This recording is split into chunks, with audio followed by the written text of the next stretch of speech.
Welcome to Literacy Volunteers Valley Shore, Connecticut, Comprehensive Adult Student Assessment System, or CASAS, Video 3. In previous videos, Video 1, we did an overview of CASAS and the value of the CASAS assessment to you and your student. In Video 2, we talked about the CASAS assessment kit and how to conduct the CASAS assessment with your student.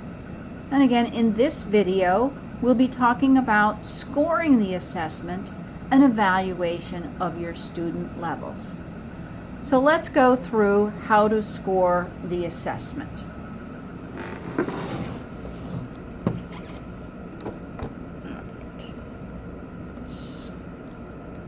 First, you must select in your kit that we've gone through in video 2, the reading book level or the listening CD disc level that you would like to assess for reading or listening.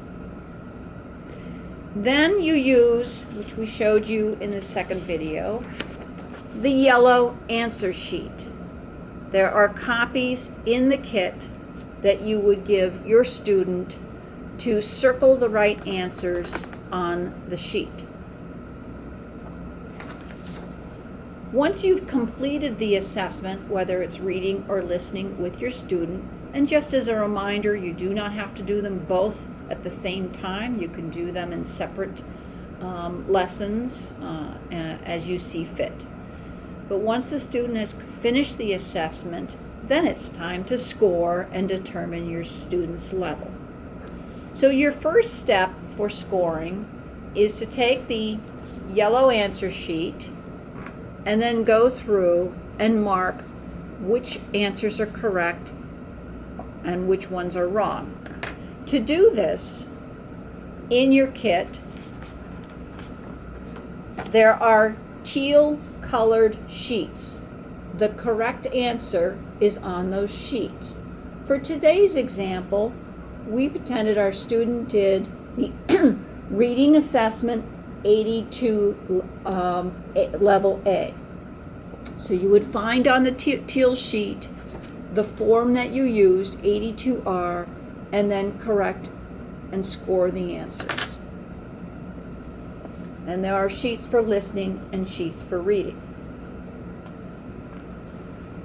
So based on the example that I'm using for this video, our student, Miguel, answered 16 questions out of 24 questions correctly. So 16 is considered the raw score.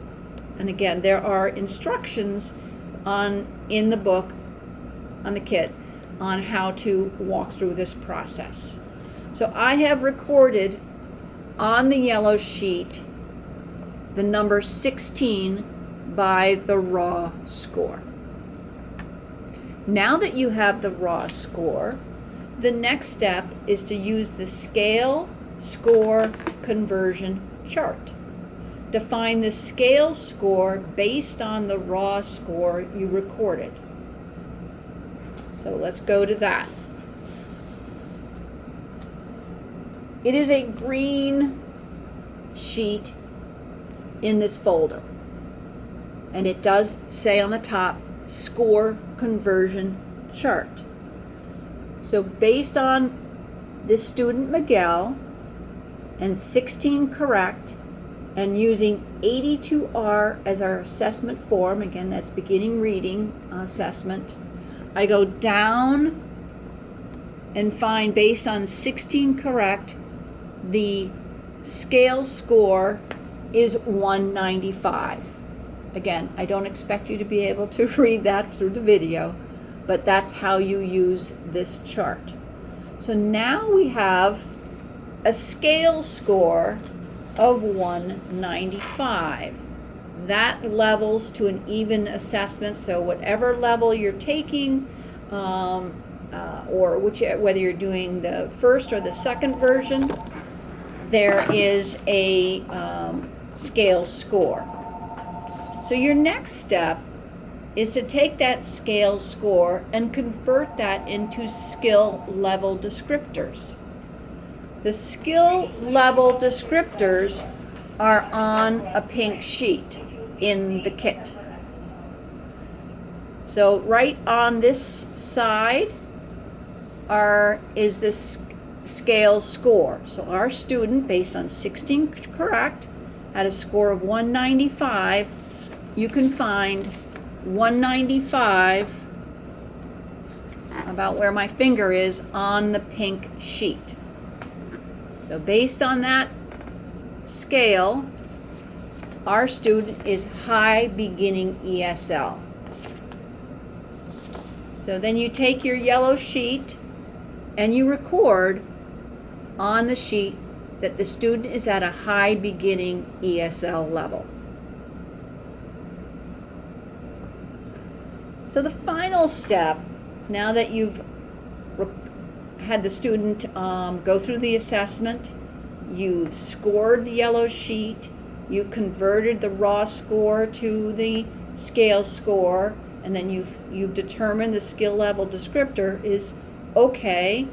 So next time I do this, remember it was after 75 to 100 hours, or at least once a year, what level should I do next? Was this good enough to move up to the next level, or should I repeat this level? So there's one more step to this assessment. And again, in the kit, there were green sheets, but on the back there are blue sheets. And that blue sheet tells you the next level to assess.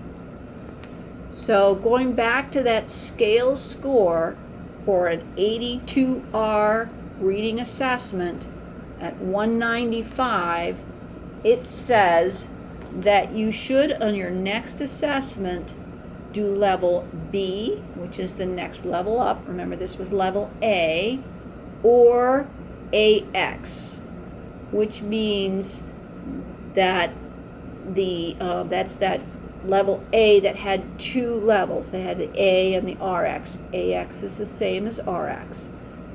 What we recommend is you always go to the lowest next level. So if there's two options, go B intermediate or the RX, the sort of advanced beginner. Go to do the next lowest level that they suggest. So you record on the yellow sheet the next level that you would conduct for the student. Make a copy of the sheet for your own records, and then please send the sheet into the office, to the Literacy Volunteer Office, as we keep a record with the student's file and we put it in our database for future reference. And again, we use these results not by student name, but by overall how much progress we are seeing in our students based on your tutoring for grant proposals and fundraising and to help with our program development. So hopefully that answers your questions about how to do the scoring. Just as reminders of information we reviewed in the first and second video, it is reading and writing assessment. There's no speaking and no writing. So I said reading and listening assessment. Reading has 4 levels. Listening has 3 levels. There are 2 assessments per level. The assessments look at the balance of life skills and employment, and you conduct them every 75 to 100 hours or once a year. Thank you very much.